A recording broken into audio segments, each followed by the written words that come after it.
it's Middle-Aged Mama. I'm getting ready to make tacos tonight and I am low on taco seasoning. So I thought I would show you how to make taco seasoning. Those little envelopes from the store are so expensive. You get like 1 ounce for $1. And so I'd much rather make my own. I know what's in it and I know it's good. So the very first thing is we are going to add a 3-ounce bottle of chili powder to the jar.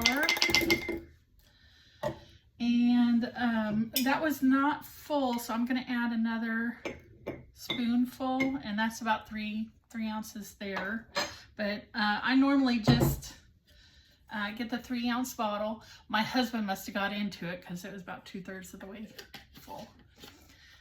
The next item I'm going to put is garlic powder. Now I like to use these big spoons, and I just call them serving spoons. I'm not sure exactly what the measurement is, but they fit in the jar nicely, and I just do 2 heaping spoonfuls of garlic powder with it. So far I have 3 ounces of chili powder, or one of the little bottles from the store, 2 big spoons of garlic powder. We're gonna do 2 heaping spoons of onion powder.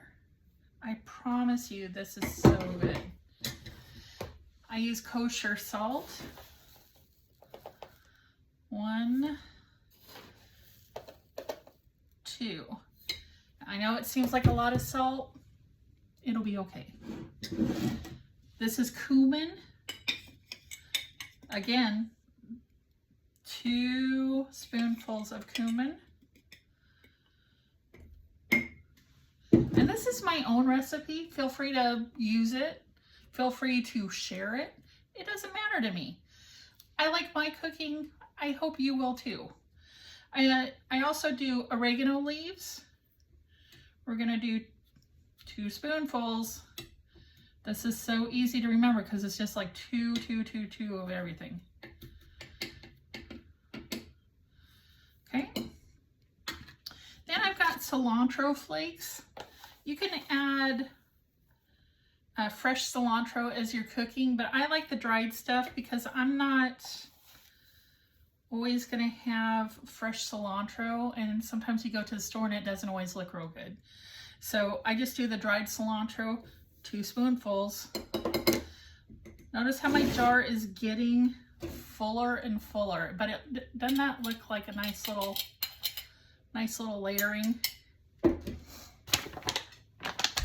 Now I didn't used to put cornmeal in, but it does thicken it up rather nicely. So guess what? 2 spoonfuls.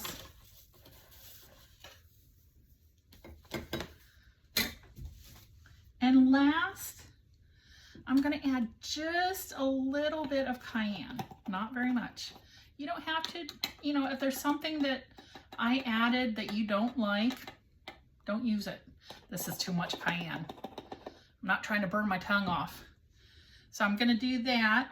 Then I'm going to put the lid on it and shake it really, really well. Now, when I cook my taco meat, oh, I made a mess. When I cook my taco meat, I brown it. And then have you used that tip that you get the paper towels and the tongs and you get all the grease out of it and then just throw away the paper towel? I've been doing that. I love it. It's so much easier than draining it and having to dispose of the grease. So much easier. So brown your hamburger. Now this will get mixed up really well, but I put probably, I would say about 1/4 cup at a time. It depends on how much hamburger you're doing, but you'll know, measure with your heart, right? And I also add some paste picante sauce and a little bit of water. Oh, they make the best tacos. My family loves it. So I hope you try this. It's guaranteed to save you money. Also delicious. Anyway, have a great day.